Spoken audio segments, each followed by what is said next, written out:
नमस्कार दोस्तों, आपका स्वागत है हमारे चैनल सावन लीगल हेल्प में। आज हम आपको बताएंगे 506 आईपीसी धारा के बारे में।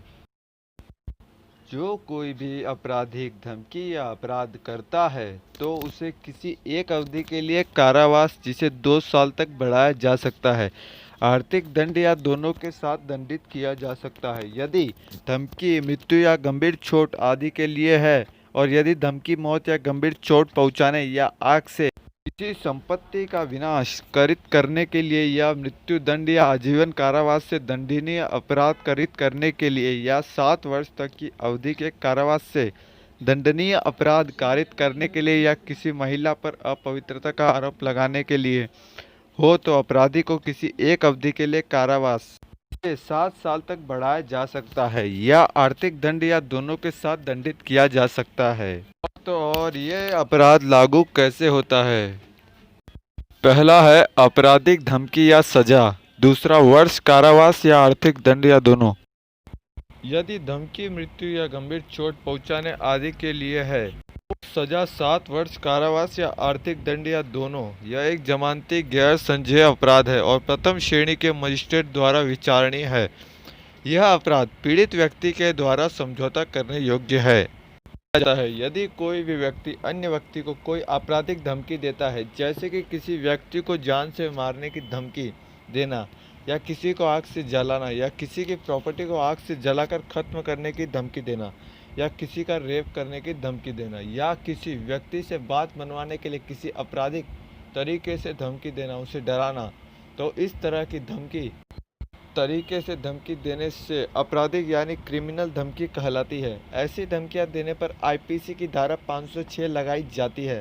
धमकी के साथ साथ कोई भी व्यक्ति अगर किसी इज्जतदार औरत की आबरू या उसकी इज्जत पर किसी प्रकार का लांछन लगाता है तो ऐसे व्यक्ति के ऊपर भी भारतीय दंड संहिता की 506 धारा लगाई जा सकती है।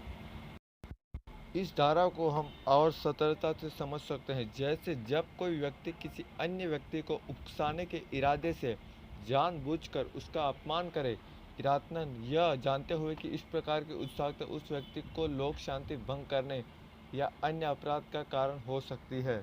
उस व्यक्ति को उसे किसी भी प्रकार का कोई आपराधिक कार्य करने के लिए धमकी दे जिसे वह न करना चाहता हो, तो ऐसे व्यक्ति को भारतीय दंड संहिता के अनुसार दंड का प्रावधान किया जाता है। भारतीय दंड संहिता की धारा 506 में गवाहों की ज़्यादा जरूरत नहीं होती है।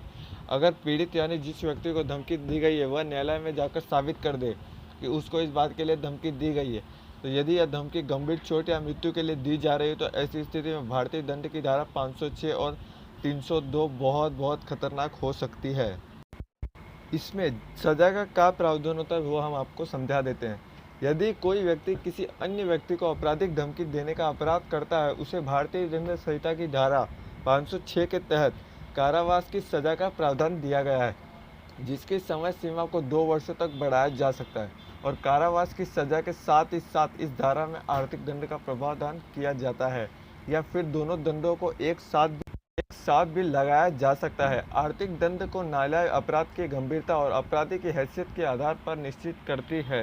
यदि कोई व्यक्ति किसी अन्य व्यक्ति को मृत्यु या कोई और बड़ा अपराध करने की धमकी देता है या किसी बेगुनाह औरत की इज्जत पर बेवजह लांछन उतारने की कोशिश करता है, ऐसे व्यक्ति को मृत्यु दंड कम से कम 7 वर्ष के कारावास की सजा सुनाई जाती है, जिसे अपराध की गंभीरता को देखते हुए आजीवन कारावास तक की सजा सुनाई जा सकती है। किसी भी औरत या मर्द को जान से मारने की धमकी देना या उसके साथ बदसलूकी करना यानी बलात्कार करने की धमकी देना, तो ऐसी स्थिति में भी 7 वर्ष तक के कारावास की सजा सुनाई जा सकती है। अगर हमारे वीडियोस आपको अच्छे लगते हैं तो हमारे चैनल को सब्सक्राइब कर दें, वीडियो को लाइक कर दें। कुछ भी आपको कोई भी प्रॉब्लम हो तो आप कमेंट सेक्शन में कमेंट करके बता सकते हैं, हम आपको उसका सुझाव दे सकते हैं।